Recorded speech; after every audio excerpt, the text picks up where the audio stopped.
It's 10 o'clock, and this is Fox 10 Talks, and we have now seen for the first time since the war began a cabinet meeting, and one of the quotes coming from the president, we rolled on this, we'll share some of the highlights with you in just the last couple of minutes, and so he says, they are begging to make a deal, but not me.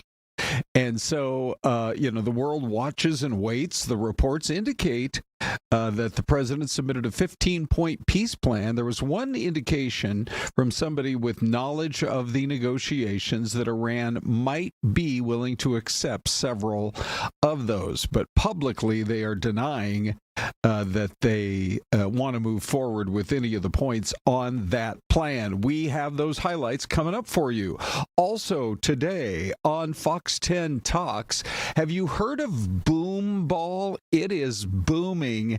And if your kids or grandkids have ever asked you, hey, are we ever going to go see the Savannah Bananas? They sell out everywhere. So somebody came up with the idea of taking that concept and moving it to a whole new level, and it's called Boom Ball, and it has suddenly become really popular. And we have two of the stars joining us today. Plus, what's this viral thing going on at a bunch of Major League Baseball parks? Consuming 9 beers and 9 hot dogs in 9 innings? What is this all about? And K-pop demon hunters, that's about as popular over the course of the last year. Well, they have met McDonald's, and wait till you see what they have all coming up. Also for you today, our poll question looks like this, and we are definitely starting to get some action on it. Grab this QR code and let us know your opinion. Coming out of 2 big trials this week, one in New Mexico, one in California, should the government strictly regulate social media? 4% are saying, yeah, they're purposely addictive. 20% say no, put the phone down, be responsible for your own choices. And numbers still moving. 72% say only for users under 18, and parents need to be more involved. So coming up in the next few minutes, Syleste will be joining us. We've got quite a busy day planned for you this morning, but let's get into the big highlights from what the president had to say, telling his negotiators to get serious now about some sort of a peace deal with the Iranians. And the first cabinet meeting since the war began went like this. And just so we set the record straight, because I've been watching the Wall Street Journal's fake news and all these stories that get printed like, oh, I want to make a deal. They are begging to make a deal, not me. They're begging to make a deal. And anybody that saw what was happening over there would understand why they want to make a deal. But they say, oh, we're not talking to them. Anybody would know that. And only a total fool. And they're not fools. They're very smart, actually, in a certain way. And they're great negotiators. I say they're lousy fighters, but they're great negotiators. And they are begging to work out a deal. I don't know if we'll be able to do that. I don't know if we're willing to do that. They should have done that 4 weeks ago. They should have done it 2 years ago. But all of a sudden, the war starts, and they start shooting at these 5, in particular, 5 countries. They start shooting at Qatar, Saudi Arabia, UAE, Kuwait, Oman. They start shooting at them, and everybody was shocked, including us. You know why? Because they're sick. And they had a plan to take over the Middle East. And some of those missiles that were shot at them were locked long before we even started this process. They were locked and loaded and aimed at those countries. They wanted to take over the Middle East. But we happened to come along, so it wasn't so easy. And if we didn't attack with the B-2 bombers, they would have had a nuclear weapon within 2 weeks of that, maybe 4 weeks. But between 2 and 4 weeks, they were planning to have a nuclear weapon. If we didn't hit them at that time with the B-2 bombers, and one of the great air raids in history, maybe the greatest. Dark at night, no moon, no light. Every single bomb hit its mark and just obliterated that place. So it's now buried deep under earth. And it was an amazing thing, but they would have a nuclear, and they would have used it without question. And you know that because why did they shoot all these countries that weren't even really involved with them? They weren't involved. They had no big problems because they're sick, because they want to take over the Middle East, not just Israel. Certainly Israel would have been the first on their list. They would have used nuclear weapons, a nuclear. You don't need too many of them. But they would have used a nuclear weapon on Israel, and they would have used it on the other neighbors. And then they would have come after us. Okay, so there you hear just a little bit about what the president was talking about at today's cabinet meeting, which was running for quite some time at the White House. So what we like to do is roll on it, give you some of the highlights, and then move forward with some of the other big stories that are out there. So there is some reporting that the Pentagon's planning even includes the possibility of a new round of large-scale bombings and possible ground operations. I mean, they would not be sending troops in that direction unless there was some sort of a plan for them moving forward. But whether or not that is a negotiating tool on the part of the president to basically force Iran to come to the negotiating table is still something that remains to be seen. Now, the other story that is major this morning, Israel said it would kill leaders of the Iranian regime whenever it got the opportunity, and that's what happened today. Israel announcing it just killed the head of the Iran Revolutionary Guard Navy. This is after both the U.S. and Israel have, for the most part, destroyed a huge chunk of Iran's Navy. The man that they killed was directly linked to the effort to block the Strait of Hormuz, and so we continue to wait to see what the next phase of the war is going to be. But let me just update you right now on what is going on in the world of stocks. Look at this. It's been fascinating today because the Dow opened with a 200-point loss, went positive, almost up 100 points, and now it's down close to the bottom of the day, down 314 points on the Dow. And, the president's talking tough, and that may be raising some worries about how long the war might go. But let me just check for you right now. I do like to, Syleste joins as well, get you the very latest on oil. Now, don't be confused. You might see some reports out there that say oil is back over $100 a barrel. It is on the world markets. Syleste, we're talking about places from Asia to the UK that rely on oil out of the Gulf. Yes. That is $107 a barrel. In the U.S., we produce about as much oil as we need for daily consumption. Okay. But it's also up, but it's at $94 a barrel. So we keep an eye on it. We sure don't want to see it go over $100 a barrel here. No, I mean, when you think about it, we were just chatting about it in the studio this morning during a commercial break. Mm-hmm. I mean, the amount that we're paying to fill up our gas tank on average is now between $60 and $80 if you have even just like a crossover or a small sedan type thing. And then we also have like an SUV. If you have a larger vehicle, you're paying maybe upwards of double that. Hey, can you guys look and see? I don't know what's happening on our feed. I thought we had some stocks, but maybe they just went away. Anyway, Syleste, your main point is? That it's just getting too expensive. And Phoenix is not like a New York or Chicago or that uses a lot of maybe metro systems. Our valley is so spread out. True. Yeah. That's a really good point. I mean, think about the cities that are true, like north-south corridors. Yes. Salt Lake City is like that. Yeah. Where you basically go up and down the I-15. Think of Seattle. You go up and down the I-5. They're more built for it. We are so spread out that to give everybody access, it could take another 50 years with all the different routes you would have to take. Yeah, and so you need your vehicle. In Phoenix, you need your vehicle. You do. I was actually talking to a friend of mine yesterday who drives a big SUV, and I think it was the truck was a quarter of a tank. Okay. So didn't want to let it go all the way to zero. Okay. And the fill up was, I think it was close to $90. Yeah, I bet. It's unbelievable. And I'm afraid to say this time next week, we could be talking about gas over $5 a gallon. And then we're getting close to those California prices. So let's hope that if what did Israel say that they killed the head of the Navy? Was it that Navy? The IRGC Navy commander. So that was the person that controlled the Strait of Hormuz, right? Yep. And so maybe we'll see a little bit of relief over the course of the next couple of days. And that's apparently, all these reports that Iran says they're not talking.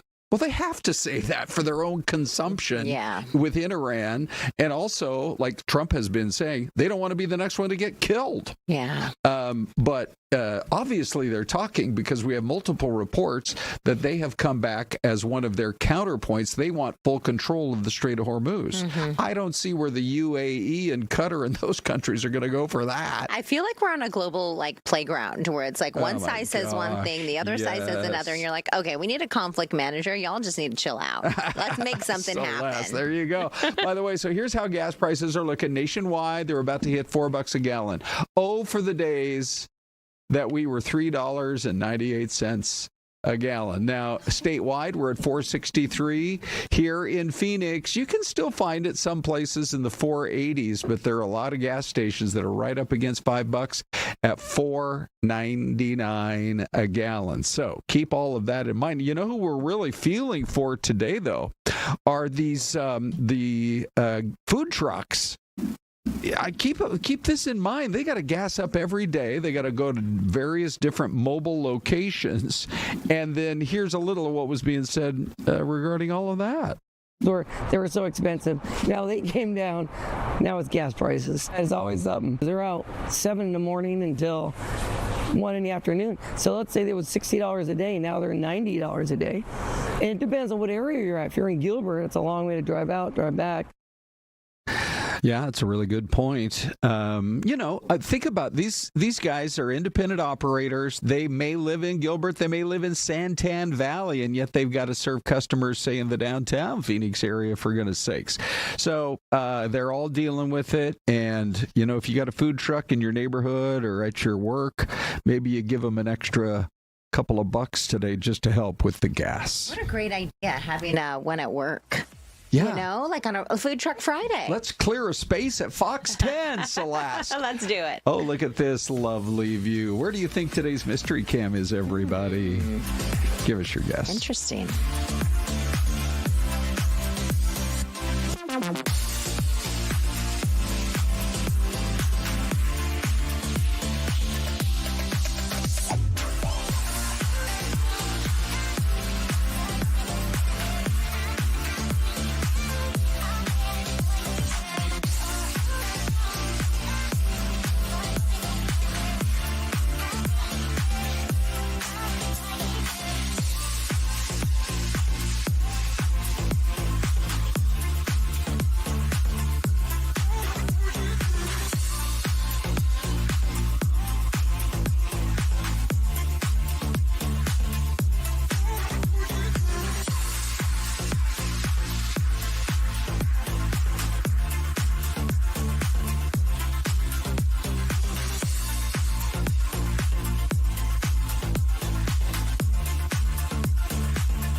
Oh, look at that. Cue the seagull. Did you see that? Wow. It's almost like the guy came from his perch and said, now, I want to be on Fox 10 Talks. Maybe it's a drone. Maybe he's like a robot now. Did you see what he just did? Oh, he dipped in for lunch. Yes, he did. So he was actually surveying the water. This is what's so cool about our live cams everywhere. I just thought he was out for a nice little spin above the water. Oh, no. Like Syleste said, it's lunchtime somewhere. It's probably 5 o'clock somewhere, too. I think you're right. And this looks like it could be, you see the umbrellas down at the bottom, maybe like some sort of little cafe or something. I don't know. Okay. Right. Bells joins us now, by the way. You kind of heard her in the background. But Marina Del Rey says RLS Vids. Florida says Lil Philosophy. That's a really good guess. Hawaii says B. Miguel. And so we got some really good guesses. Ron, what are your thoughts on this one? Well, first of all, if that is a little kind of a lakefront seafood cafe that we're at, do you suppose they train the seagulls for the fresh catch of the day? Oh, yeah. Potentially. It's possible. Yes. I mean, you got to do what you got to do. And now I just don't see anybody. So that's got me wondering what is going on. It's very flat. So I think I'm probably going to. What did you decide? I was going to go with maybe Alabama. I want to say Floribama. Okay. Maybe somewhere around there. So maybe Alabama. I'll go Alabama. It's tough when you're in Floribama. Floribama. You don't know which state to choose. Bella, what are you going? I was going to say Florida as well. It was giving kind of a Florida vibe to me. Right? Like so the Gulf. You are both Florida? Yeah. Like the Gulf, yeah. And Ron, you make a good point with the Floribama. Like what's the state income tax that you pay? Yeah, it depends. What if there's a law in one state and not the other? How fast can you drive? Syleste is the deep thinker on this show, Bella. Oh, yeah. You and I, we just kind of come along for the ride. I really don't know what I'm thinking. I don't know how much longer. It's deep, Ron. How It's much smart. longer till she gets her PhD, and then there'll be no dealing with her. I'm actually gonna. Here's my thinking, you guys. I think if it was the lunch hour already, meaning noon or 1 o'clock, that there would be more people. And I don't see a soul, so I'm going to go that it's out west here somewhere. I'm going to say it's somewhere in Cali. Okay. Just to throw you off. Oh, wow. Let's see. The other coast. Yeah. Okay, Ready? And here we go. Okay. It's Melbourne, Florida. Oh, you guys nailed it. Okay, let's see. Yeah, I think it could be maybe on that Gulf side, right? Melbourne? Where's Melbourne? I really don't know which side. Not Australia. No. Florida. Yeah. If it was Melbourne, Australia, there'd be a few more buildings. Okay. It's actually quite beautiful. It's right next to Green Gables. Okay. Okay, so it's not far from like Cocoa Beach. Oh, yeah. It's actually, Cocoa Beach, in between Cocoa and Vero Beach. Very nice. Okay. Well done, everyone who said Florida. Darla Nicole said Florida. So good job. You guys, I have to say the interview that Savannah Guthrie did, which we're going to play a clip for you if you haven't seen it yet. It is so heartbreaking and so just emotionally draining. You can just tell what this family is going through. And I know closure is a word that gets overused, but they have no sense of closure because, like she says, I wake up in the middle of the night, I can't stop thinking about the horror that my mom faced. Yeah. And they still don't have their answers. 84 years old, taken from her home in the middle of the night. You can imagine what that was like. Not having the strength. I think when you think of it, of like a 30, 40, 50-year-old person to be able to defend yourself or run or do anything. Right. And on medication, needing medication. Right. Yeah. Okay, so here is, if you missed it, here's just a little bit of what we were hearing from Savannah Guthrie as she spoke up about the loss of her beloved mom and a lot of questions remaining. Yeah. Someone needs to do the right thing. We are in agony. We are in agony. It is unbearable. I wake up every night, in the middle of the night, every night. And in the darkness, I imagine her terror.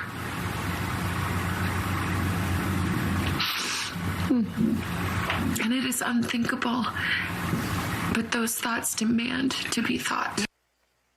So she gave the interview to her friend, Hoda Kotb, who's been filling in for her on the Today Show. But, Bella, you lived and worked in Tucson for a couple of years, and I'm sure you're very familiar with that neighborhood. I bet you, and everybody knows the Catalina foothills. That's where you want to live, in the Tucson area. But I'll bet you most neighbors on a day-to-day basis are still really worried. Oh, terrified. And just being familiar with that area, most people that live in that area are retired. They're elderly, and they want to feel safe. They want to feel secure. And the fact that it's been almost 2 months now and there's no answers, no set leads. Yeah. I can't imagine the torment not only their family is going through, but everyone in that community. It's a small, tight-knit community. Her church community, it's a smaller church. I went to a service there, actually. Oh, is that right? And it was smaller, very intimate. It's just so scary to think of how everyone's feeling still, just with no answers. It's frightening, to say the least. And I think when you think about $1 million reward on the table, you think that maybe you'd get someone would step up, activity of some sort. But unfortunately, that has, at least in terms of what has been released by the authorities, has not been the case. Well, that's interesting, too, because there is a fair amount of credence being given to, we had one of the more prominent commentators out there on our show, James Hamilton, here just in the last few weeks. And he was talking about the doorbell cam and the fact that, we know that these international, mostly theft rings, but there are some rings, mostly coming up from South America or Central America, that also do kidnappings. Yeah. And he's, when you look at the doorbell cam, the theory that is out there and continues, I think, to gain a lot of talk is that there was something about the mask, the wearing of the mask, the hoodie, the gloves, that seems to mimic what we see from some of these rings that operate out of South America that come up here. We have seen them. We've seen arrests be made here in the Metro Phoenix area, mostly up in Scottsdale. But here it has not escalated to kidnapping, more just thefts of upscale homes. But I just wonder, the theory is out there and it continues. A lot of people are talking about it. Megyn Kelly has a huge following, and she's had James Hamilton on. Yeah. And it's certainly, I don't think, being dismissed by too many people in law enforcement. I just looked up some information. This is according to the FBI's website. When you talk about, Ron, these South American theft groups, in some of the information you mentioned, it was similar to what we're hearing from the details from this case. Targeting, they focus on high-end homes, backing in onto the woods, this one in the desert, as you know, Bells, having lived there. They utilize burner phones, rental cars, fake IDs, typically enter through second-story windows or back doors. The video that we have is from the front door, but we do know that her back door was also open. That was a part of the story as well. And then it says members often conduct surveillance using trackers or watching homes to ensure they are empty, or in this case, at least had somebody inside that probably could not defend herself. Okay, we're going to stay on top of it, that's for sure. Wild. So, Syleste, while you're busy on TV with Ty, hanging out, just having a great time, Isabella and I are in the middle of really important meetings. Wow. And high-end meetings? Super high-end. We were discussing your salary today. And are you talking like new handbags, or are those involved, or the new wardrobe allowance? Your chauffeur is waiting right outside. No, I said, so there's a new study out saying that AI has actually completely overtaken the internet. It has. And Bella says, for sure it has. Nobody goes to Google anymore. They just go to some sort of AI or chat. And if you try to go to Google, it kind of puts you over on their Gemini. But let's just see here.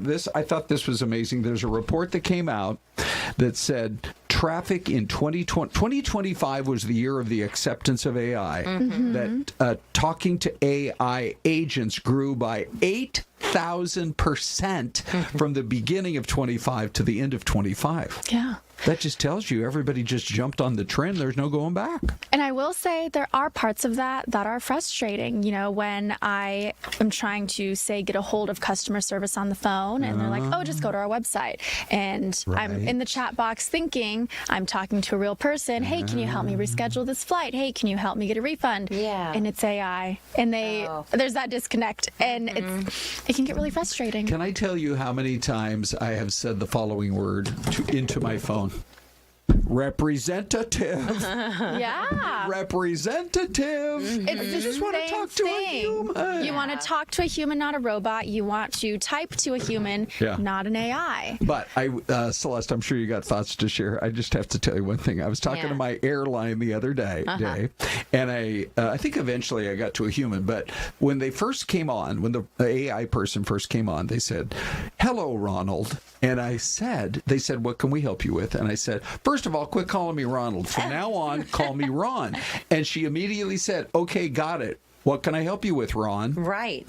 So they do kind of mimic a little bit of the human, It's kind of scary. Like, okay, whatever you say, Ron. I think, too, what's interesting is they remember, like you mentioned with your name. Yeah. Like, I searched something up for my kids in ChatGPT, and then I asked it something completely different in like a health, question. And it said, well, since you are a mother of 3 teenagers, this actually maybe help you. I don't like that part of it. And so that was really interesting. And so I think you guys mentioned the airlines. It's also involved with, like, tracking you. But, like, Claude, for example, just came out with a new update. Okay. So you've used that you like that? Do you like it better than chat? Claude? I hear people talk about it. I prefer chat, but I know a lot of people like Claude, especially in the business world. If you download the app on your desktop and on your phone, you can actually tell it what to do on your phone, and it will do what you want on your desktop. And so AI, I think, is being utilized is in business, in schools, in personal business, like it's everywhere now.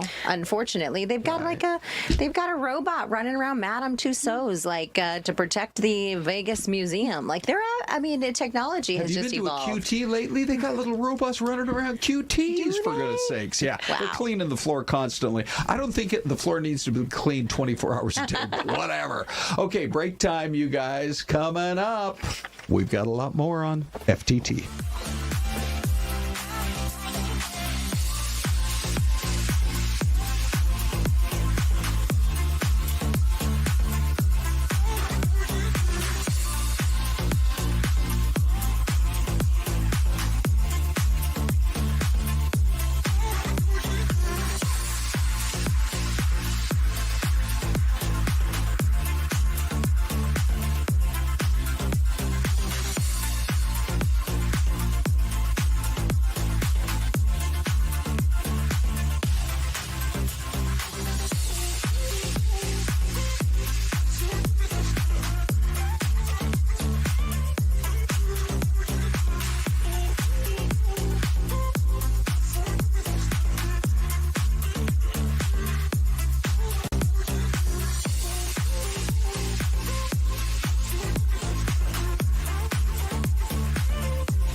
Wow, what a beautiful day in the Bay. It is that skyline you can't miss, Celeste. That's so true. Ron, you're a poet and you didn't even know it. I hope I don't blow it. Yeah, that is, San Francisco.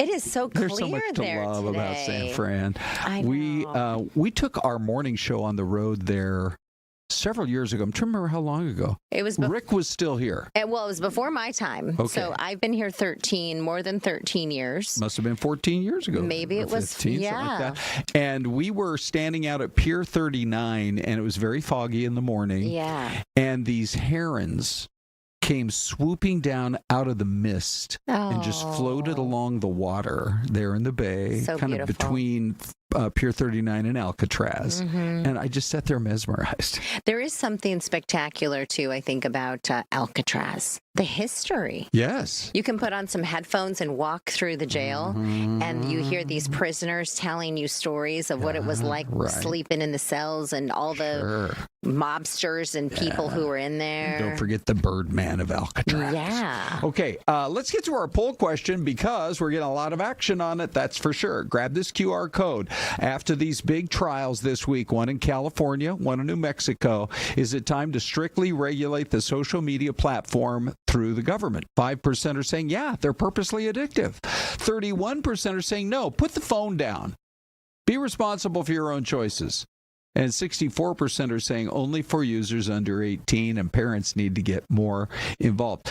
I think yesterday's poll question, Celeste, which was this perk that nobody knew that members of Congress had. Yeah. Where you just get escorted right to the front of the line. We got last I looked, it was over 6,000 votes. Yeah. People have strong feelings about it. Well, I think people are a little outraged. Oh, I think, yeah. You know, more than a little outraged with the idea that, these lawmakers get special treatment, but they don't get the job done. Guess how they're going to be even more outraged? If these guys take off for a 2-week vacation, and they're still getting a paycheck, they better not leave the house. When they're telling TSA agents, you still have to go to work and you're not going to get a paycheck. Yeah. I just think people are going to be... Yes, it would. Do you want to look at the YouTube poll? I'm so wanting to look at the YouTube poll. By the way, the numbers have continued to move around as we've been talking. So, yeah, what do you see? Getting some hearts, Ron, on the chat. Did you all know that in the chat you can give us hearts and likes? We love it. So glad you're here. So in 1 hour, this one, Ron, could be just as on fire as yesterday's. Already 1.5 thousand votes. A little bit different, though. The numbers are shifting a little. So 18% of you say yes, they are purposely addictive. 55% say no. Put the phone down, be responsible for your own choices. And 27% say only for users under 18. And parents, you do need to be more involved. Yeah, okay. Yeah. Interesting, just the way people are reacting, because we keep watching. Apparently, there are going to be a lot more trials. Josh Colesrud told us yesterday there were over 1,000 trials that lawyers were hoping to be able to get forward and into a courtroom somewhere. So we'll see what happens there. Ron, we've got a new chatter in the chat box. Really? Who's that? We've got Mushu Tactical in the house. Mushu! We love ya. Tell us more about it. What town are you in? Yes. I mean, we have a lot of loyal viewers outside of Arizona. We do. Over in Cali Love to have or you. other parts of the country. Where do we think Mushu? I'm going to say he's from Mesa. I like the alliteration. Oh, yeah. Hi, I'm Mushu from Mesa. Mushu from Mesa. I'll go Mushu from El Mirage. Okay. Very nice. Mushu, you can tell us. And by the way, Burger Boy is in there saying, I agree with you, Sylvester. And autocorrect sucks. I've been called worse, Burger Boy. I love you, brother. Oh, Thank my gosh, you. That's so true. All right, let's get to the man himself. He's got all your reacts. Dave, what do you see, buddy? So many interesting comments and thoughtful responses. Gregory G. Mann-Jones in Cottonwood says, I got off social media due to its destructive behaviors. I feel more joyful and happy because of that. Rick Hodge in Glendale says, if you're an adult, you are responsible for your own actions. Nate H3441 says, social media needs to be completely taken out of existence since it's done more damage to society than good. Robert Montana 648 says, the government has their hands in every facet of your life. Of course they're going to regulate the internet, not if but when.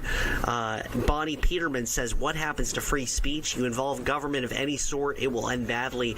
And finally, GXB7RT says psychologists have been sounding the alarms on minors and screen time for decades.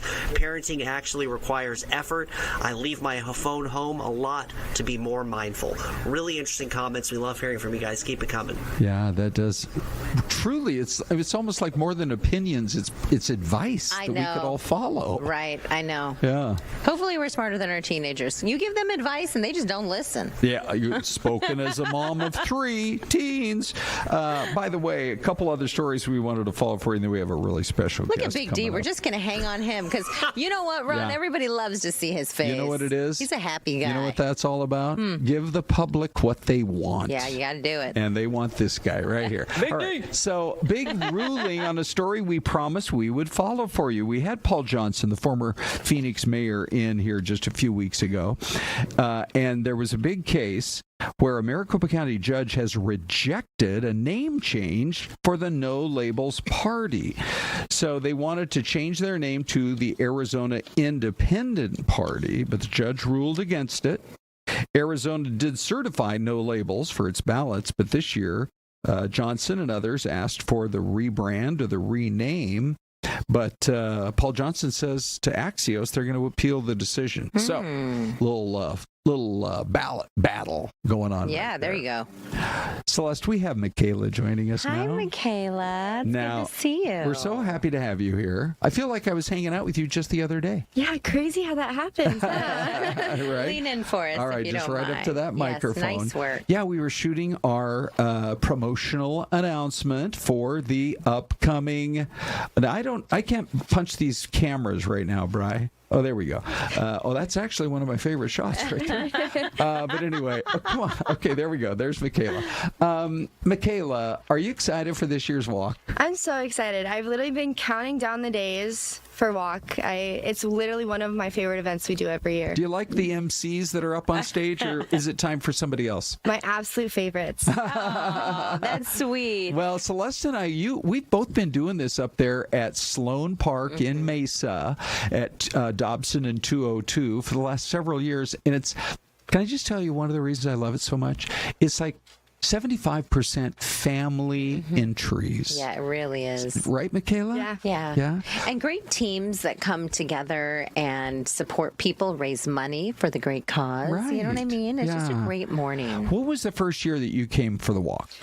I think it was only a couple months after I got diagnosed with type 1, actually. Oh, when was that, by the way? I got diagnosed in November of 2020. So I was 12. Yeah. Okay. So 6 years this November. But I think the first time was the one in 2021. I think that was my first walk I ever went to. And I remember, I think me and my mom most of the day ended up just like crying. Like the amount of like support and like the sense of community of like, you're not alone in this fight. Like there's so many other people who are hoping to one day wake up and say we've cured type 1 diabetes and never put on another insulin pump. Like it was amazing. Can I just say you're 16 years old and you're so well spoken. Well done. So you actually you travel to DC and you advocate for it. Yeah. So tell us more about those travels. Yeah, the DC trip was.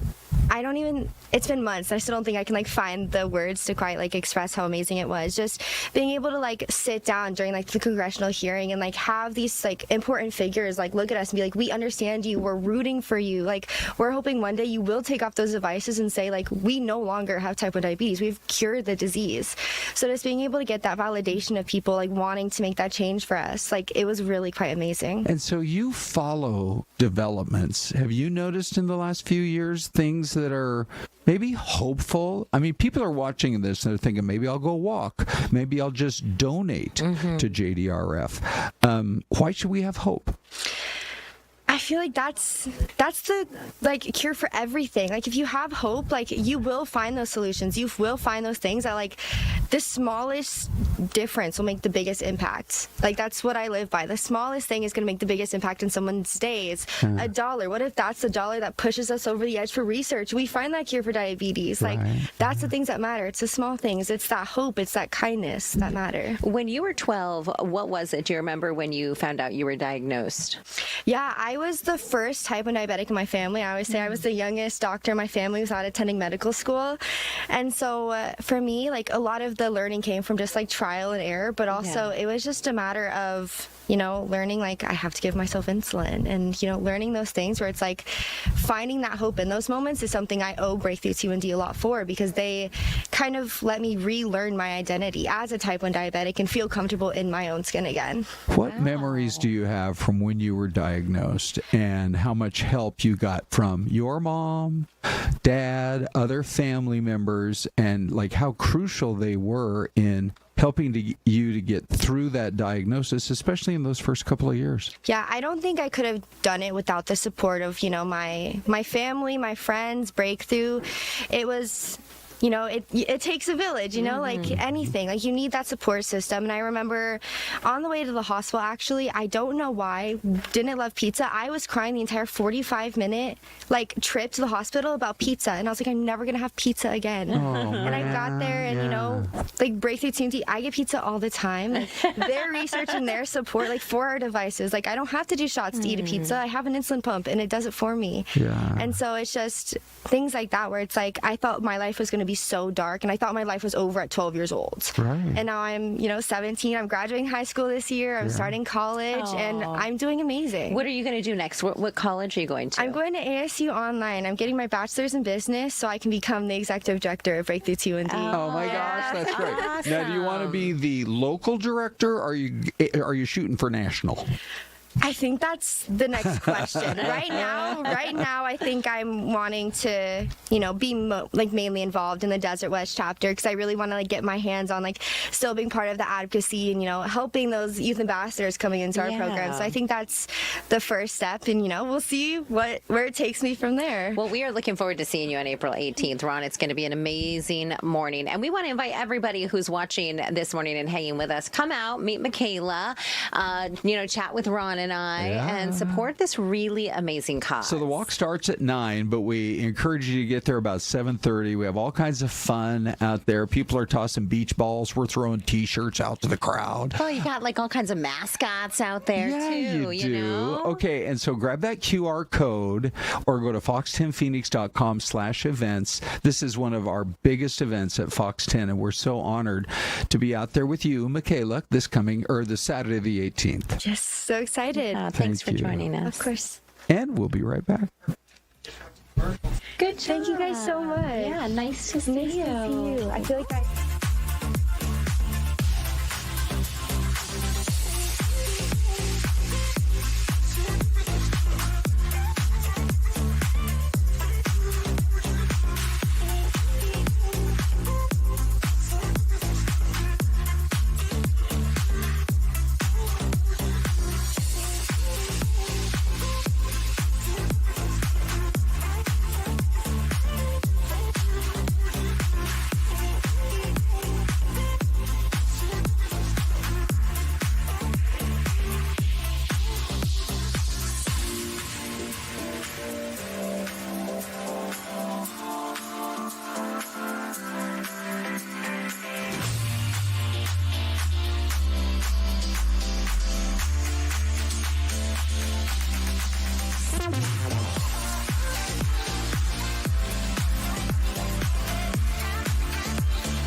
All right, everybody. There we go with another great live view this morning. We asked the question, Syleste, at 10:30, 30 seconds in. Boom ball is booming, but what is it? Yeah, what is boom ball? Well, we've got two people here in studio with us to help us figure it out. We're about to find out for sure. So this is DC Banks, by the way, representing the Lucky Llamas, correct? Yes, sir. Okay. And this is Hannah File representing the Chaos Crew. Excellent. All right, so you guys come right up to the microphones like it's a radio show. Tell us what boom ball is. Yeah. So boom ball is like reinvented baseball, where we're going to bring fun, like fan entertainment. So we're going to bring a lot of energy and excitement. We're going to kind of have our own little special spin-off twist. So it's not going to be your traditional baseball game. We're going to have a lot of like live action, fun little different entertaining things to do, bringing on some different shows and some flips and things like that. So yeah. Oh, flips. Oh yeah. Flips on the diamond. So Hannah, former player at the University of Louisville and James Madison University, DC, former two-sport collegiate athlete at Fairmont State, and 5-time American Ninja Warrior. We feel like underachievers here sitting next to you. We're like, get to work. DC, give us an idea. What does it look like? Is it a regular baseball diamond then?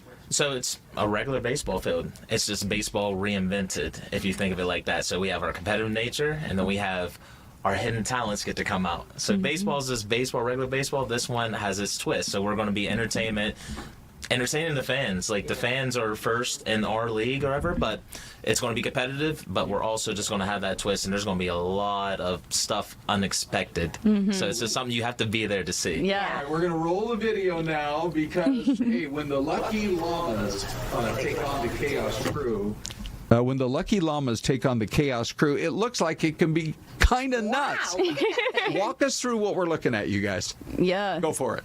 Yeah, so we got some like live fan entertainment like coming to you like really right in front of your face. So you'll be seeing like different things, whether it's from gymnastics. Yeah, so yeah, we're gonna have some good spectacular things that you just haven't seen before really in baseball. It's gonna be kind of reimagined. We're bringing our own special twist to it. So really bringing like fan entertainment. We got some women that are gonna be out there as well. Nice. So we got a co-ed group going, so it's gonna be really exciting. How did this idea come about?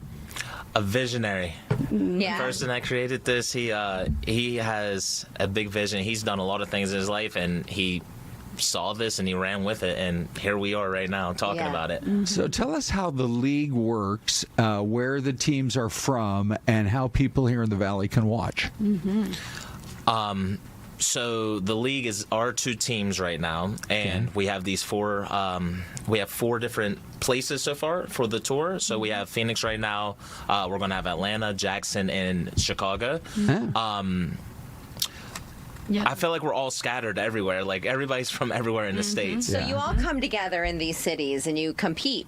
Yes. And it's very entertaining. It's like a big show for all the fans as well. Yes. And you never know what to expect. You don't know what's about to happen. No, each inning is going to be different. Like, literally every inning that we're out there, we're putting on our own, like, exciting show. So each inning that we're going to be out there, we're going to be bringing something new. So you're not really going to know really what to expect, kind of, but it's going to be spectacular without a doubt. It lets you compete still at, you guys are both collegiate athletes. It lets you compete but still have fun and love the game that you guys loved for so long. Absolutely. Well, as a matter of fact, DC, you were an American Ninja Warrior a bunch of times, right? Yes, sir. So what you did, tell us what you did there, how that helps you be even a better athlete and performer in boom ball. So American Ninja Warrior, you have to be able to perform no matter what. You're on TV. Right. Yeah. So being a Ninja Warrior, that's definitely helped me add an extra tool to my tool bag to do like all these different things with my body and master it. So just being able to do that has taught me new skills that I get to bring to the boom ball game now. Okay. Also, like Ninja Warrior, the kids dominate that, so that's like it helps me stay humble and bring out my competitive edge a little bit more too. Nice. Yeah, so that's there's a lot of different things that I can pull from that that I can bring to boom ball. And then, Hannah, what about the audience interaction? Is that one of your favorite parts of it all? Oh, hands down. Ever since I've been playing, I've always said I did it for the little girl in the stands. So that's kind of going to be me. I want to be very like hands-on with like the fans. I'm going to be up in the stadium as much as I can, like just interacting with them. But that's why I played. I had like role models when I was younger that I looked up to. So I'm going to try to bring that energy like here as well. So, I mean, that's what we're here for. We're here for the kids. We're here for the fans. We want to put on a fun, exciting, entertaining show for everybody. So that's going to be our number one goal, and just bring smiles and laughs to the stadium. Pretty amazing. Here's the $64,000 question. Why is it better than banana ball? Well, we don't like to compare. Never fighting words, Ron. Yeah. Yeah, I think we have a lot of like respect for like banana ball and like what they're just doing with the game. I think we've like learned that it's like there's just so many like different new things that you can bring to baseball. Yeah. And like I love to see it like for the fans, like more than anything. Like I'm not a baseball player, softball, so I have that like 2-hour game time, so I know it's gonna bring like a little special twist. But I have a lot of respect for banana ball. I know they were like some of the first ones to kind of get going, but we're really gonna be bringing like our own like different show to it in a way. Like it's gonna be very distinctly different. I think we're gonna have some things that banana ball doesn't have quite yet, so I'm excited to bring that to the table. All right. Definitely. Well, let's get to the nuts and bolts here before we say our goodbyes. When is the next game? When can people watch? How can they buy tickets? So for this first game right now, March 28th, this Saturday at Camelback Ranch, we take on the Chaos Crew over here. Of course you do. So we have, what is it, Boomfest? Boomfest starts at 5:30. That's when people can come out and just watch some entertaining things. Yeah. Okay. You can like meet us. We'll do like autograph signings and things. So we'll actually do like a meet and greet with like the players as like a team. Yeah. So the fans will be able to come out. Doesn't matter what ticket you have. You'll be able to come like join us and meet us, and it'll be good. And then the game will start shortly thereafter at 7. So yeah. All right. Excellent. You can just buy tickets right there at the ballpark. Yep, right? and you can buy them online. Check out our website, boomballtour.com. You can follow us on like social media as well at Boomball Tour. So be sure to give us a follow, and there'll be new postings coming out and releases. So we're starting in Phoenix, but we're excited. It's growing quite rapidly, and we can't wait to continue to travel. I'm hearing all the music now. Boom, thinking boom box. Yeah, I know. Boom. Right? Thinking all these songs. So Yeah, great. it's going to be amazing. Thanks, you we're gonna have guys. Thank you for coming in. Yeah, Really have a little appreciate it. spectacular twist, so it'll be good. Thanks for having us. On to our next story now, which I love this story, Celeste. Apparently there are some college kids who they're at UCSB, Santa Barbara. Yes. And from what they learned in the lab doing their research, they're starting their own AI startup. They're going to probably be billionaires. That's pretty amazing. Yeah, they said that the project they started working on, they realized there was so much potential because as it was growing, they said this could actually help develop new drugs, new medications, and streamline the process that sometimes takes years and years and years just to get medications to the market. Well, it's interesting. Makayla, we just had her on talking about April 18th. Ron and I are going to be out at the T1D walk. Oh, yeah. Sloan Park. And we hope you guys join us. But interesting, I think AI is going to potentially find a cure to type 1 diabetes. When you think of AI, and maybe the cure to cancer, like this type of technology is going to be able to, I think, help in a lot of ways that medicine hasn't been able to like really kind of come through. And don't you love the idea that they're college kids? Yeah. That's right before the explosion. Yeah. I don't know what that is. That was the first run around. Yeah, for sure. Okay, so anyway, good luck to those college kids, and I hope it works for you guys just perfectly. Hey, so let's just also talk a little bit about this baseball promotion. We were just talking about boom ball and banana ball and all of that. Well, this is now Major League Baseball. They're calling it the 999 baseball trend. Have you heard about this? I have not, but I love a hot dog. Okay. Chicago dog, just call Well, here's the idea. Here's the goal. Eat 9 hot dogs. Whoa. Drink 9. What if you don't drink booze? I mean, maybe you could drink sodas. I know duels. Okay. Drink 9 beers. But they say what they're actually going to do is put out mini dogs, mini hot dogs, and mini beers. They say flight size, like the little 6-ounce that kind of a thing, and get it all done in 9 innings. Ron, I just thought root beer.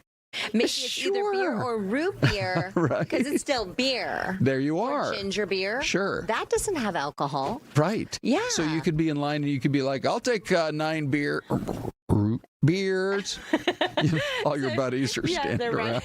Right? Root Well, beer. anyway, yeah. So here are the ballparks. New York Mets, Philadelphia Phillies. Okay. They're doing it out west here. The Colorado Rockies are doing the 999. Okay. Houston Astros, Kansas City Royals, or the San Francisco Giants. Yes. So if you want to be part of that trend, there you go. I do hope they have a bunch of Ubers and Lyfts lined up outside the ballpark for afterwards. Oh my goodness, it's going to be Come like on. surge pricing out there. Yeah, Enough of probably that so, already. right? But what's your favorite hot dog, Ron? What do you like on a good dog? Oh, And gosh. throw your answer in the chat. If That's you guys a have any great questions. I question. kind of feel like, there's 2 types of food that are perfect for, and I know our chat loves food. It's Yeah. fire. You guys love it. There's 2 foods that are iconic when it comes to ball games. Yeah. Nachos and hot dogs. I feel like Right. you see those everywhere. Popcorn maybe in the 7th Yes. inning. I like a Chicago dog. Yeah. I really do. Load it up. Yeah, with like a little celery salt and some pickles and tomatoes on put the those side. pickles, put those tomatoes. Give me some mustard with that. For sure. You're going to get the chat box going like crazy. We start talking about good I tasting just hot feel dogs. like it's so iconic. Yeah, You no know? kidding. Well, the other option would be if you're looking for different kind of food options. Yeah. Did you hear what McDonald's is doing? Oh, they have some sort of a partnership with a K-pop or something. I like to right? think of it as a mashup, Celeste. So there are 2 meals based on K-pop Demon Hunters. They're going to roll out next week. You can pick between the breakfast exclusive Saja Boys Okay. with a spicy sausage McMuffin. I think I that like sounds that. like a bright idea. Or the all-day Huntrix meal with McNuggets and new Korean-inspired fries. Oh, I like and they come with exclusive collectible cards. Who knew there were Korean-inspired fries? Maybe it has like a Korean spice or something on, Yeah, flavor sure. or Right? something. Yeah, for sure. Yum. And then you just saw the new berry-flavored McFlurry as well. So anyway, way to go. That sounds like it's going to be a bunch of fun. But Celeste, we got to wrap it up and hand it off here to Ty and Danielle. Oh my goodness, already. Thank you all for joining us. We hope you have a fabulous Thursday. We like to call it Friday Eve around here. And we'll see you tomorrow. It's Friday.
All right, welcome on back to Fox 10 Talks, now at 11 o'clock. Danielle filling in with us on this Thursday. That's right. It's connected to Friday. Yes, Can't be bad. is. Boom. All right. We got another jam-packed show. We've been really cramming as many guests as we can because we have so many cool people, right? I know. Bring them on in. So we're going to start with this. Obviously, gas prices, that is top of mind. We are almost hitting $5 a gallon. In California, I was there last week for spring break. $8 was the highest we saw. I couldn't believe it. That is the average insane. there, that was about $6.50. Yeah. $7. I was just looking online. There's one gas station, I think it's in like the Beverly Hills area, where gas was $8.71. Yeah. Someone posted a photo. Get your two wheels out, folks. Start I know, right? pedaling the bike. So that brings us to our next question. How are people kind of dealing with the high gas prices? Are people changing their mind about driving habits? Are they downsizing their vehicles? Are they going to a motorcycle, electric cars? So the guy who knows all of this is the CarEdge Co-Founder Ray Shefska, and he is joining us live via Zoom this afternoon. Good morning, Ray. How are you? We're doing good. We're just going to establish your audio here. Just give us 1 second, Ray. We should be good to go. All right, we got you. Good morning, Ray. Good morning. I'm glad to be here. Hope you guys are doing well today. We are. Let's get right into it because you know all things when it comes to vehicles. And I know this is kind of relatively within the past, 4 weeks or so. We've seen these gas prices really shoot up with the conflict going on in the Middle East. But have you seen people kind of changing their habits when it comes to driving?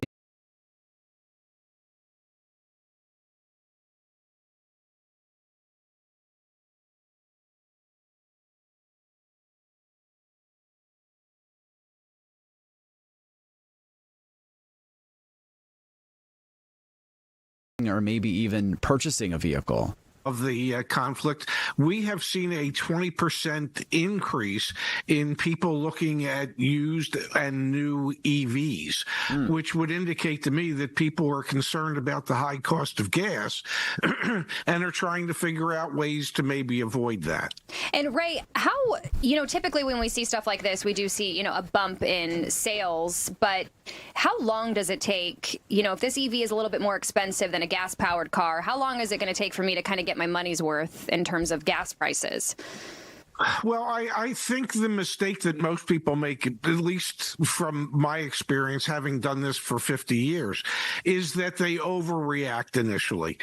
Give this some time before you start seriously considering taking a loss in the vehicle you have now, just so you can save a couple $100 a month in gas fees. So I think we probably have to go another 6, 8, maybe 10 weeks before we'll see people trading out of their gas guzzlers and looking for something that's more fuel efficient, whether it be hybrids or EVs. Let's talk about maybe if folks are watching and they're one of these people that are kind of on the fence about, man, these gas prices are getting a little bit crazy and they maybe have a longer commute. How do you find some of those good deals out there if you did maybe want to downsize to one of those hybrids or even an electric vehicle? Well, I can tell you this, hybrid prices and EV prices at the auctions have been going up rather dramatically the past couple weeks. So if you're looking for a good deal on a hybrid or an EV, you needed to start looking 2 or 3 weeks ago. You're probably going to find prices cheaper today than you will tomorrow. The longer we go into this and wholesale prices continue to rise, then we will see that on the retail side as well. And what about other things people can do, outside of buying an EV? Is there anything I've heard of slowing down? I guess when you drive super fast, it burns more fuel. I don't know, maybe stopping and going, hopefully. Just go right through stop signs? Break the law, save the gas. Yeah, break the laws. Don't stop at stop signs. Don't stop at red lights. No, obviously, what you can moderate your speeds, and you can moderate the amount that you drive. Yeah. And I realize in the Valley, having lived there for 20 years, that it's difficult not to drive somewhere. But it cut back 1 day a week. Instead of driving 6 or 7 days a week, only drive 5 or 6. Do whatever you can to drive less and use less fuel. And you can carpool. There you go. Ty? Yeah. You gonna come swoop me up? You live a little far away from me, but That's all right. I can make a swing around, I guess. What are kind of, I mean, you kind of have your finger on the pulse when it comes to this. What are you hearing people talking about when it comes to these gas prices and kind of how they're, I guess, helping themselves to these exorbitant gas prices we've been seeing? I just, from all the years that I was in retail automotive, customers tend to be more reactive than proactive, and they very rarely look at what the ultimate cost is to make a switch. But it frightens people when gas prices go up. If they have figured, say, a budget of $300 a month for fuel for their vehicle, and suddenly that goes up to $450 or $500 a month, well, in many cases, the people just don't have the money for that. But it also doesn't necessarily make sense to take a huge loss on what you're driving in order to lower your fuel costs. So you have to be patient, cut back a little bit, and try and wait it out, in my opinion. Yeah, I guess that is kind of the best opinion, right? Just kind of see where things go. It always changes every day. It really does, so yeah. Absolutely. I know it's hard for us consumers to be patient.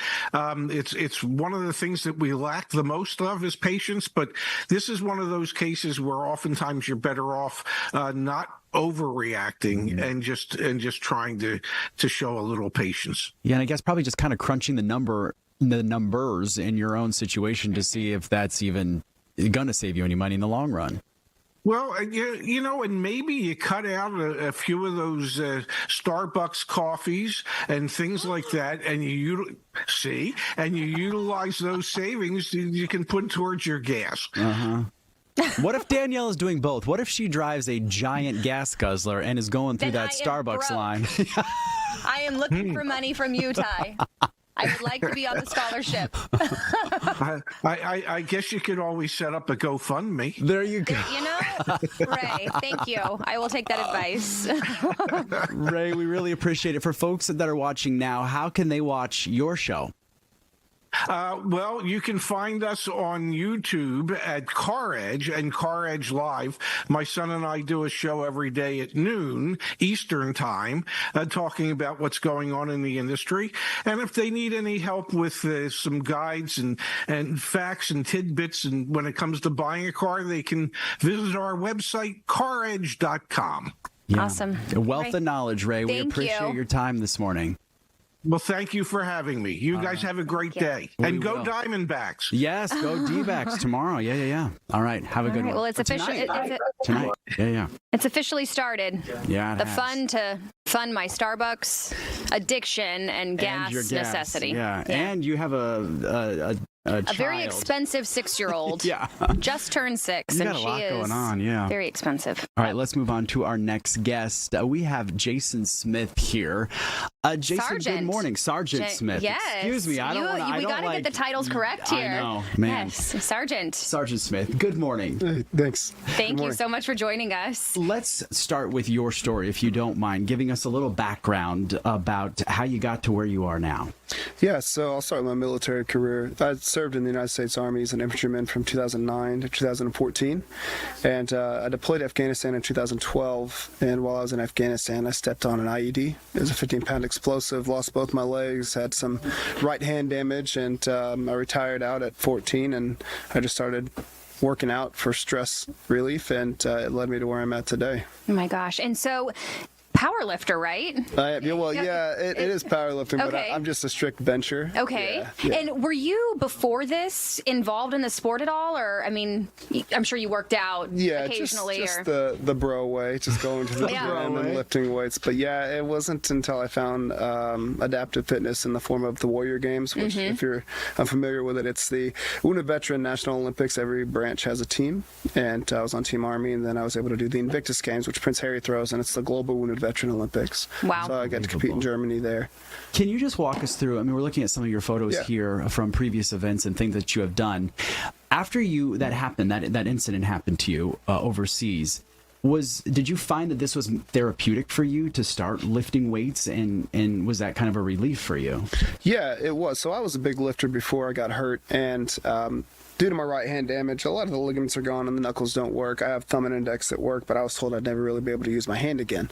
So I thought my lifting days were over, and I remember just kind of moseying into the gym, just trying to get some semblance of a workout in. I was able to bench the bar, then I benched 135, then 225, no pain, and I just kept going up. And once I found out that my limits are what I set for myself, that really changed the game for me, and I've just been going hard ever since. That's such an important thing to, I guess, for everybody, really, right? Because the limits that you set on yourself, you can overcome those if you try hard. Absolutely. Right? I feel like, I mean, obviously medical professionals, they know what they're talking about, but I don't think they factor in the drive and will of the individual. If there's something you want, you're going to push as hard as you can to get it. And how much, I mean, do you lift?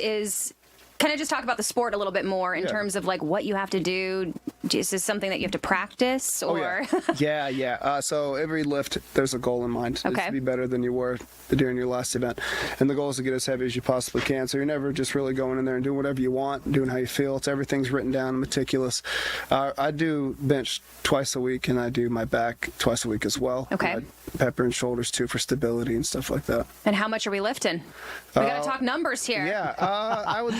I've hit 455 before. Wow. My God. But 455. Yeah, we're gonna see where it takes me this weekend. That is incredible. Talk about the competition. Okay, yeah, so it's the USPA Bench Nationals, and it's here in Phoenix. And that's Saturday. I have my weigh-ins tomorrow, and I compete in the under 198 class, so it's like 181 to 198. And I'm 40, so I do the Masters, so 40 to 44. And I'm hoping to hit pretty good numbers up there. Trying to break a state record. That is incredible. That really is. So walk us through how it works. We have to hit a break here in just a few minutes, but do you start at a weight and then work your way up? You do. And how does that work? Yeah, so you get 3 attempts when you compete. Okay. You have your starter, which is usually something you hit 100% of the time. Gotcha. Then you have your secondary lift, your second lift, and that would be something you probably hit around 70 to 80%.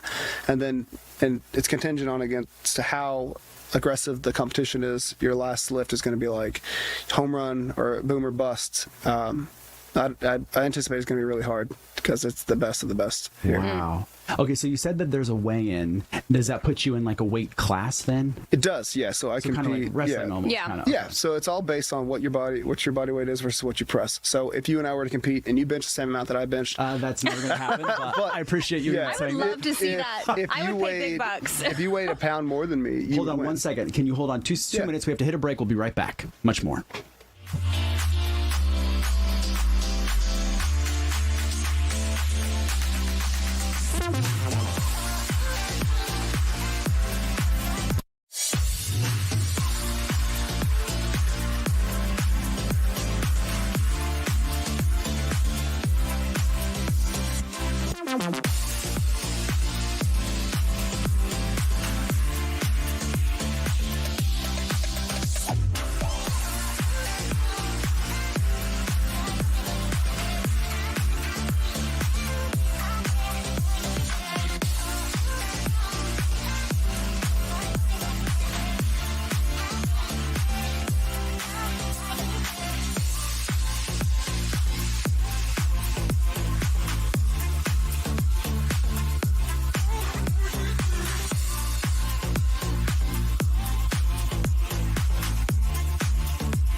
All right, welcome back, you guys. We're just having an interesting conversation, fascinating, with Jason Smith, a power lifter. And you're kind of explaining how this works as far as the ranking goes, is the weight class and then your weight. So walk us through that. I apologize. We had to interrupt.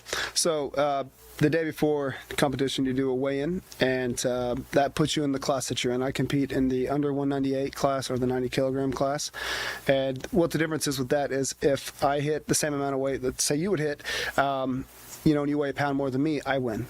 So that's why it's important to be as light as you can be, but also not to deplete your nutrients or come in dry. You could hurt yourself, stuff like that. That's so interesting. And you're here with a nonprofit that helps you in your journey of what you're doing here. Yeah, I'm here with the Independence Fund, and they help facilitate my travel here. The sport, it can be expensive because you're going out of town. I live in Alabama, so I flew here. I had some issues flying, but they had somebody help me. Talk me, because I got a lot of cancellations, and somebody was there to help me find a new flight. And then they facilitated my stay at my hotel. And it just makes it less stress on me and my family who are still at home. Sure. And it allows me just to focus on what I'm here for. Yeah. That's exciting. The competition is this Saturday, right? It is. Where is it going to be, and can we come watch? Yeah, so it's at the Shriners. I don't know the exact name. Oh, yeah. We'll get all the details. Yeah. We know where that's at. Yep. And it's going to be this Saturday, so you can go compete, and we can cheer you on. That's so fun. And Sergeant Smith, really quick, I mean, just looking at your story, it's incredible. Just sitting next to you, talking to you, very inspirational. When you're there at those competitions, what is the mood? I mean, people watching you and your story of, I'm sure when this event happened to you, you probably didn't think you were going to survive. Oh, never. Let alone become so successful as you are. It was funny, and it's going to sound like a joke, but I literally told myself, my career's over. I have to live in my dad's basement. And then I was like, he doesn't have a basement. Like, what do I do? So there was a lot of what do I do? Where do I go? But I chose probably about 6 months after my injury to put my legs on and never take them off again. And that really changed the trajectory of what I was capable of. Unbelievable. So inspirational. Where can we find more information about you? Also, the nonprofit. Fund. Yeah, please. So the Independence Fund, you can go to their website. It's independencefund.org. And me, I'm just on social media, on Instagram and stuff. Well, best of luck to you this Saturday. Thank you. We're rooting for you. We definitely are rooting for you, because this is a fantastic story. So thank you so much for making the pit stop here to us at Fox 10 before your big competition Saturday. Thank you so much for having me. 4:55. Yeah, we'll see. I think I can do 50 pounds on a good day. I could do the bar. There you go. I just got the bar. Everyone starts somewhere. I think it's 35 pounds, right? Or what is 45. 45. 45. Thank you. Yeah, we can both. I'll put a 2.5 on each side and call it a day. There you go. You can just let's bench press me. There you go. Even better. You wouldn't be able to. Yeah, absolutely. Thank you. Thank you. Oh, we appreciate it. All right. You booked this next guest, and I cannot wait. And I am so excited. So, Sergeant, all right, we're going to flip them around here. But walk us through what's going on right now on screen.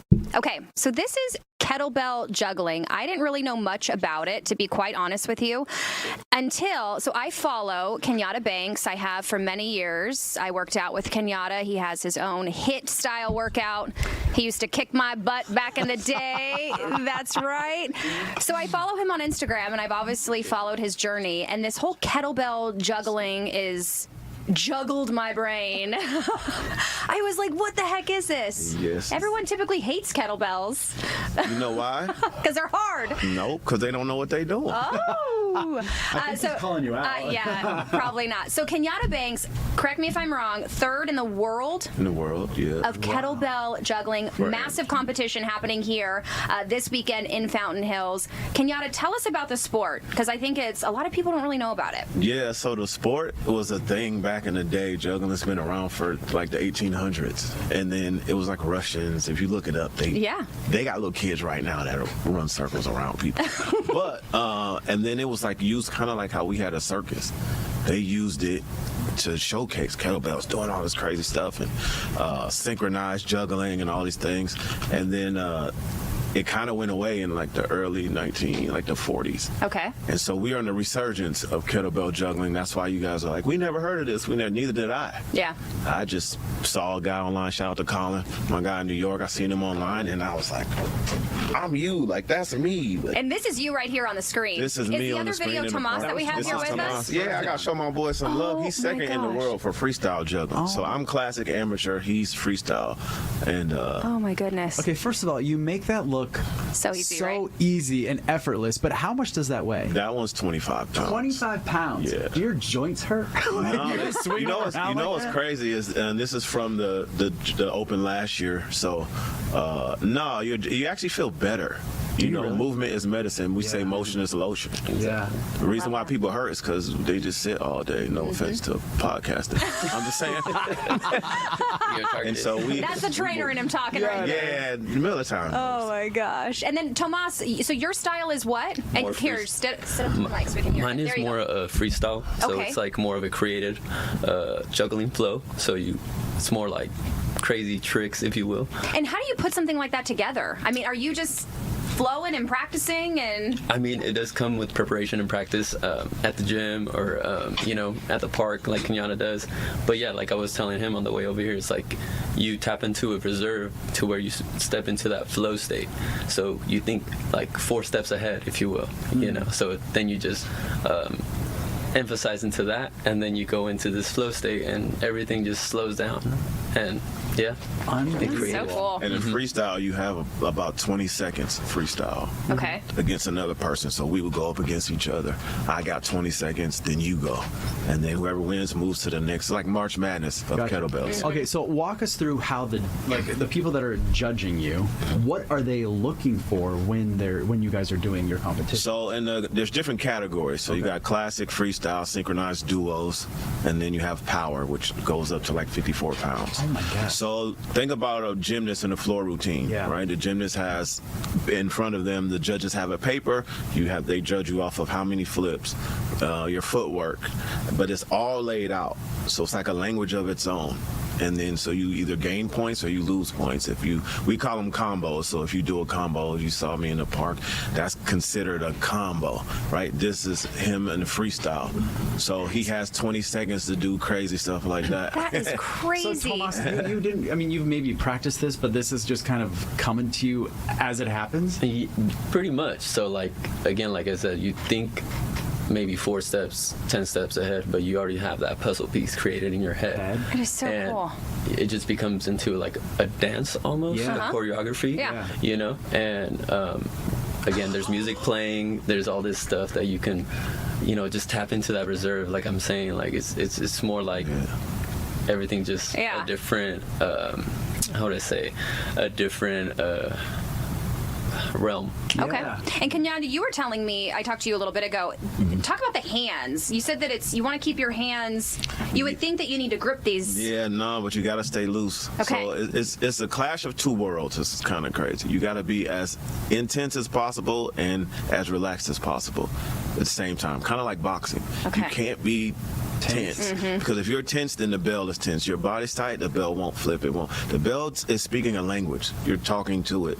I know it sounds crazy, but it's like it's talking to you and you're talking to it. And what you do, it will show, and what you don't do, it'll correct. Like your toes. Nah, so I got on your toes. I wear steel toes, but there's some people that juggle barefoot. They're that confident in some people. I mean, Tomas, you know what I mean? But have you ever concussed yourself? Like, I mean, there's been times that I guess you just go off reaction, but your body just, again, it just moves on its own once you tap into that. So yeah, I've been in scenarios where I just like block my head or something, but yeah, just like move it really instinct, honestly, take over. So yeah. Now, do you have like a more, I mean, because like obviously I'm a right-handed person. Do you find that you have to become more ambidextrous when you do this? Yes. Because you can't. Yes, and that's something I was teaching them yesterday at the park, that even though you don't use that side of the brain, again, because you need to use that side, you don't get taught in school, you don't get taught in PE, nothing like that until you get out into the real world. You get a trainer, obviously, and they teach you these things, and it all plays a part once, again, in the real world. Yeah. You know what I mean? We have a question here from one of our viewers. Do you make it up as you go, or do you have a routine that you follow? So, Tomas, you're kind of more the freestyle So, like guy. the freestyle battle, it's again, you get like a certain amount of seconds to create that. But honestly, it's more in the back end, like you create whatever you're going to perform. So it becomes like that puzzle piece that you kind of just put together in that moment. So everything just kind of connects. Yeah. And Kenyatta, you said that you do have routines. So in classic, you have to like send in your routine to the judges ahead of time. Okay.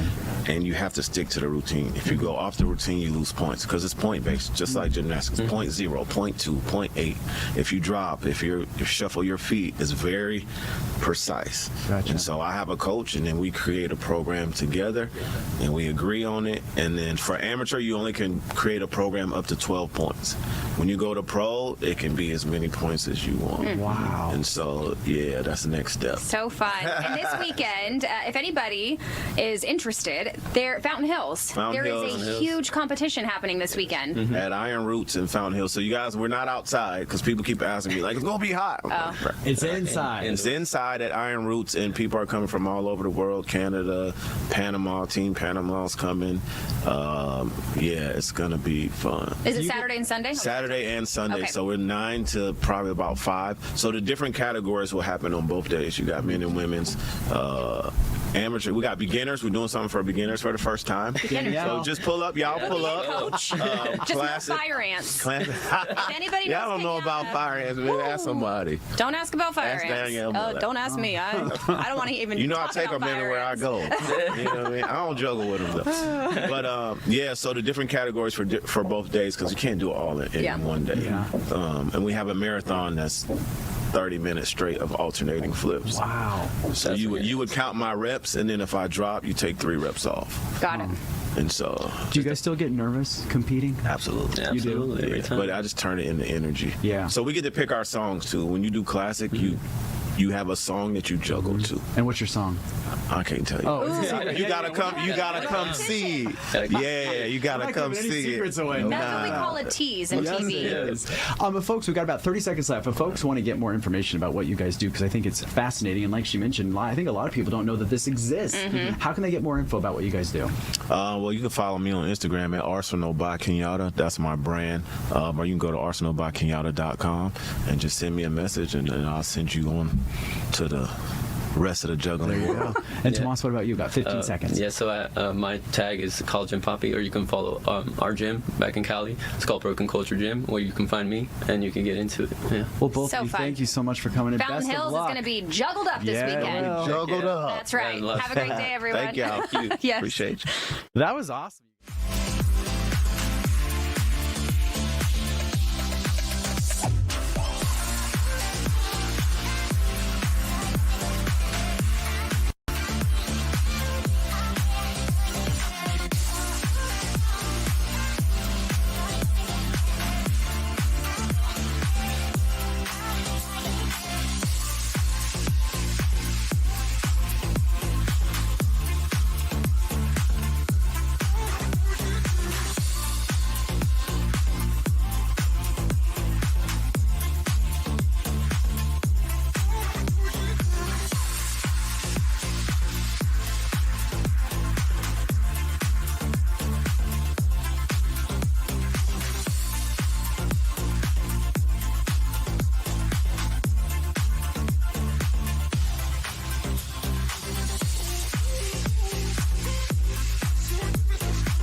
All right, everybody.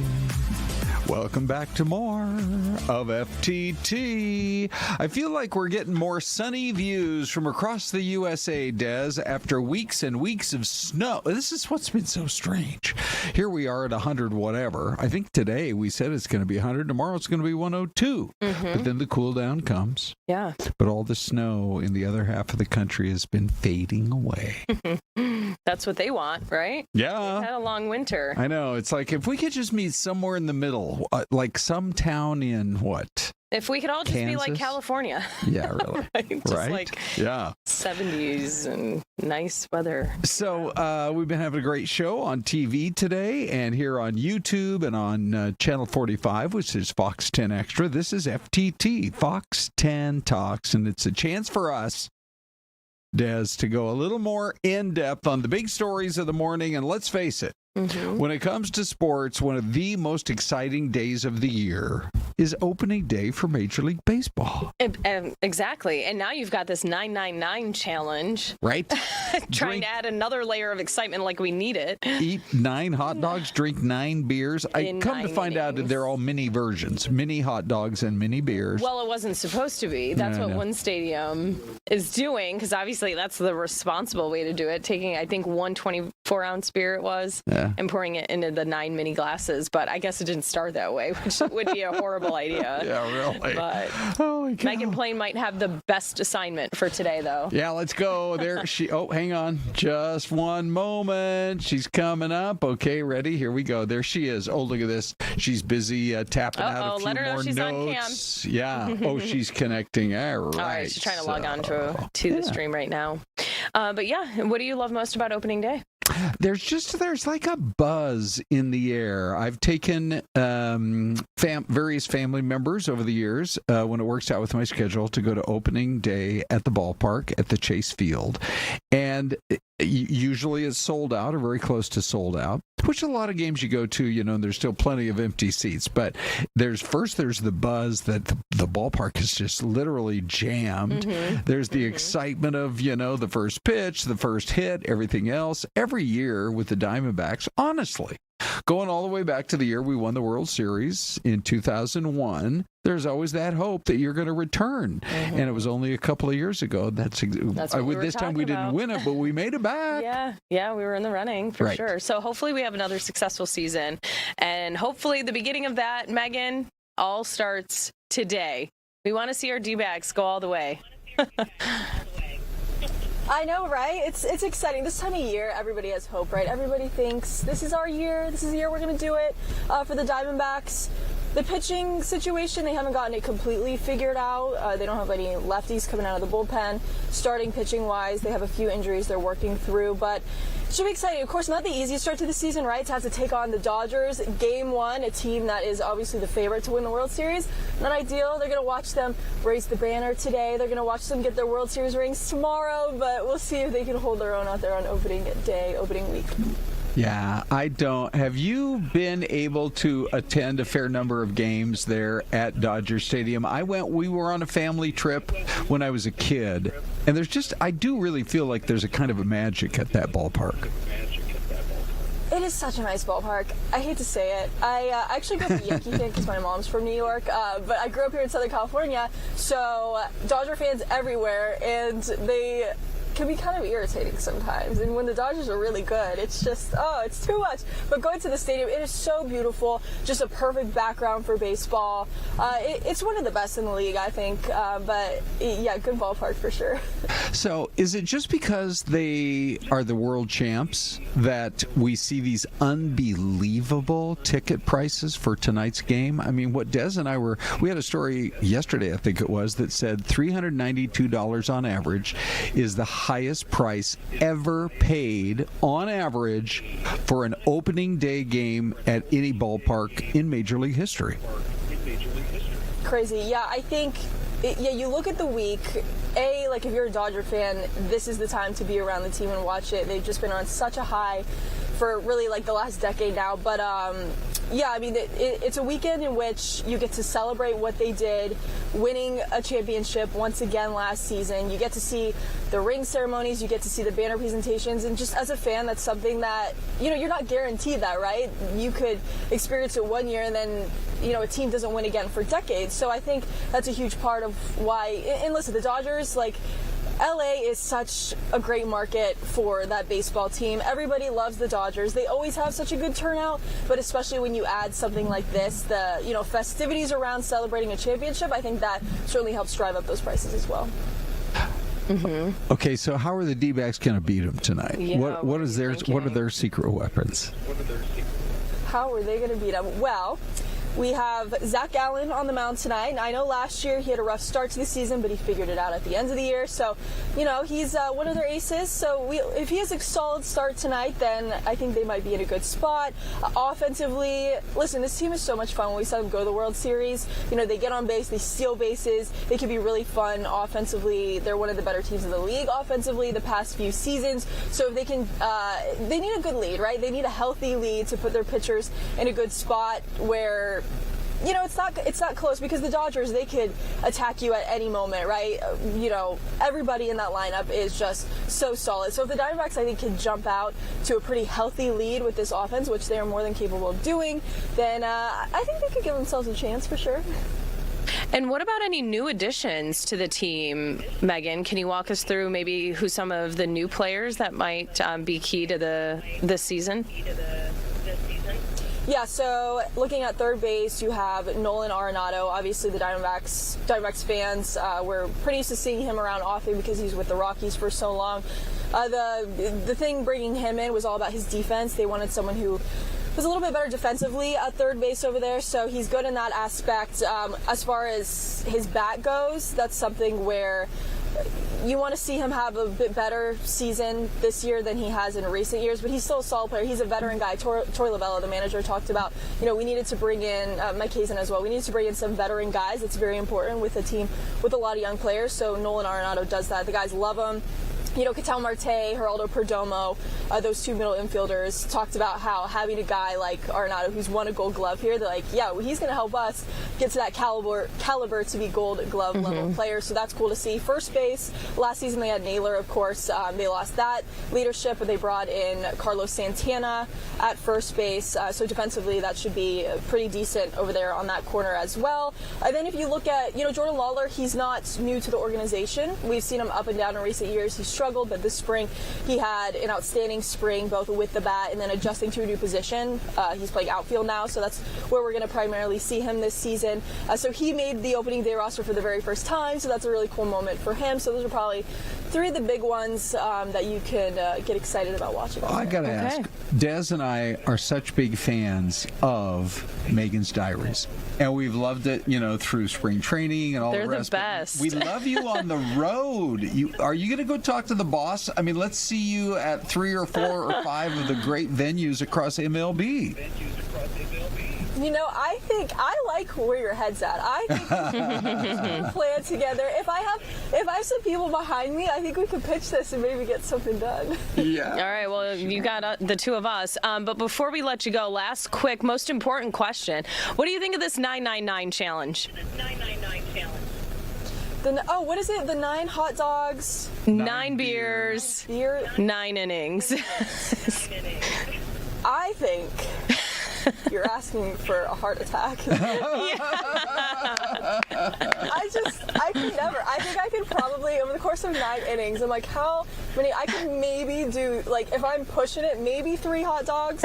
Maybe I could do like 3, but I don't know how. I don't know how people do it. Well, maybe you could look around and find Kobayashi. Yeah. You know, the great hot dog eater. Yeah. I wonder how many people you'll be seeing in the stands trying. All right, Megan, we love chatting with you. We're excited about it and can't wait to watch them. By the way, their home opener back here at the Chase Field is when? It's going to be next week. So they have this first 3-game series with the Dodgers. They have an off day on Sunday. And then Monday's when they pick up their, home opening day and they begin, that adventure. Yeah. All right. Can't wait. Pretty cool. Thanks, Megan. Thanks, Megan. Des, you had such a cool night last night. Can we talk about it? Yeah, absolutely. We've got some videos, pictures here. So I got to hang out with Chandler Police last night. That's their color guard, and we have an officer there singing the national anthem. I think we can hear a little bit of it, too, just as he starts here. The dawn's early light, what so proudly we hailed at the twilight's last gleaming, whose broad stripes and bright stars through the perilous fight o'er the ramparts we watched were so gallantly streaming. What a beautiful voice. Yeah, I know, right? Just amazing. That's Chuck. He won the Chiefs Award last night just for so many decades of dedication and service to the Chandler Police Department. He's responsible for many things, but he interviews potential police officers and looks up their background and is really there to kind of explain what this job entails, and even interviews the family as part of all of that too, to make sure the family is on board, because it's vital. Yeah, they really obviously being a member of the Chandler police family now, they really do put an emphasis on the family unit. Everything's got to be right at home, and you've all got to be in support of this career because it's difficult. So a lot of great officers were honored last night. Officer of the Year, Eddie Cuthbertson. Team 4 was the patrol team of the year out of the west side of Chandler, which is one of the busiest. They see kind of the most active in Chandler. So they were awarded last night. So it was just a great night. I was an MC and just really honored and glad to be there with everybody last night. Like you said, you're in the Chandler Police Department family now. Yeah, really it's cool. a unique spot to be in, but It's really pretty great cool that you did that. Yeah, thanks. Hey, it's already time for a break, so we are going to roll out the mystery cam for you right now. Now, that's a cool-looking city. Where do you think it is? Give us your guesses. We'll be right back with more of Fox 10 Talks.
Okay, everybody.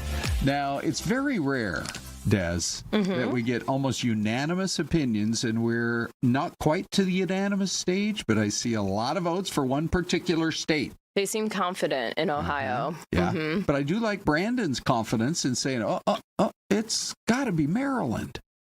So, what do you think? I'm going to go Ohio. I'm going to go Ohio, too. Matter of fact, just last year I was driving through Cleveland, and I stayed right downtown at one of the old hotels. I kind of like to do that sometimes. Not like the fanciest hotel, but just the older hotels that have been around for a long time. So I'm going Cleveland, Ohio as well, ladies and gentlemen. Here is your guest. Oh, surprise. And here's your answer. Dang, we spoiled it. No. Cleveland, Ohio. Yes. You guys were right. Yeah, there were just too many of them to vote against Ohio. So. Right. Okay, so you just saw Cat Cantrill joining us here. Yes. And you are with Scottsdale Matchmaker. Yes. I shouldn't just say you're with it. You run Yes. it. Yes. You are yes, it. I am it. That's right. I am the Scottsdale Matchmaker. That's right. Tell us a little more about what you do. Yeah, so it's in the title. My goal is to help people skip the line and to help them understand really what matters today when it comes to dating and connection and relationships. And so I help people with everything from online dating to actually physically matching them together to helping them understand how they're presenting themselves to the world and everything in between. Are you even helping them go as far as like planning the date? Or... Absolutely, yes. Wow. Actually, I just texted my client this morning where I'm like, here are 5 locations. Go for it. Pick one and set the tone. Now, would that be to a man or to a woman? Either one. Case? Either one. Yeah. Yep. I help both men and women. Okay. Yes. In this case, was it a guy, though? It was a guy. Yeah, yes. Okay. You figured. Probably can't think of 5 spots to take her, so you better choose from this list. That's right. That's right. Hey, sometimes everybody needs a little nudge here and there, right? Yeah. Honestly. That's exactly right. right. I've been married for 47 years. I can my use goodness. a Congratulations. Of 5 restaurants. Yeah. Take her name to. Yeah. Anyway. I know us married couple, we get is stuck in this same cycle. Yeah. Right? It's like we're just going to our favorite place. Yes. Like, all right. Yes. When are we going to switch it up, right? Yeah, exactly. But we're here to talk about a couple of different topics for this time of year. It is spring. Yes. People are spring cleaning their home. That's right. But let's spring clean our dating profile. Yes. How do folks do that? Well, it's, I think that people, when they create their online dating profile, they go off of just kind of what they've got in the moment. Because usually when people are like, okay, I'm going to online date, they're so quick to create the profile because they just want to get to the matches. They just want to get to swiping. When really it should be the opposite. You should be putting a lot of thought and time into creating your profile, because if you think about it, you're trying to make a great first impression. So that all starts with photos. So you want to have amazing photos, headshot, full body shot, and you living your best life, whether you're pictures of you hiking or pictures of you out and about with friends or pictures of you with your animal, things like that is going to create to where someone looks at your profile and says, oh, this is what it looks like to date this person. I'm actually surprised you said headshot. Is that what folks are looking for? Or does that come across like, wait, too professional? Well, if you think about it, so body language, when it comes to when you're trying, that's a first impression. So when you think about a headshot, there's been a lot of science that's been research about what makes a great first impression for an online dating profile. So if you have a headshot, it's not necessarily a professional headshot. So you do not want to be wearing a blazer with a blue background. It's you out and about living your best life when you're just looking at the camera and you're relaxed and you're smiling. No smolder faces, please, ladies. No smolder faces. Okay. What's a smolder face? Well, like kind of. Yeah. Like, that's exactly right. I don't know. It's smolder face. What we used to call the come hither look. Yes, that's exactly right. A little bit of sensuality. Yes. Like, leave that behind. Yes. Okay. And that goes true for gentlemen, too. So you want to be looking at the camera. Sometimes your head tilted a little bit to the side with just a smile so that you appear warm and welcoming. That's right. Got it. That's okay. right. All right. So first step. Clean up that profile. Clean up the profile. Okay. Yes. Second step? Second step would be to make sure and answer the prompts, and you want to answer them in a way that makes someone look at them and read them and be like, oh, that's really interesting. And it opens the conversation to where, let's just say you answer prompt, there is one that says 2 truths and a lie. So you want to be really creative if you want to put 2 truths and a lie so that entices the person to try to guess, because everyone likes games a little bit, right? So a guessing game where it's like, okay, I wonder which one of these things is true. So you want to answer prompts in a way that's going to prompt somebody to reach out to you or find some similarities, especially when it comes to things that you're looking for, and someone have some similarities of, so that you can make those connections in the DMs. Okay, so a good first step, clean up the profile. Yep. There you go. But after we have done that, we found a match, we're now dating. What are the 4 C's that are critical to dating, in your opinion? Great.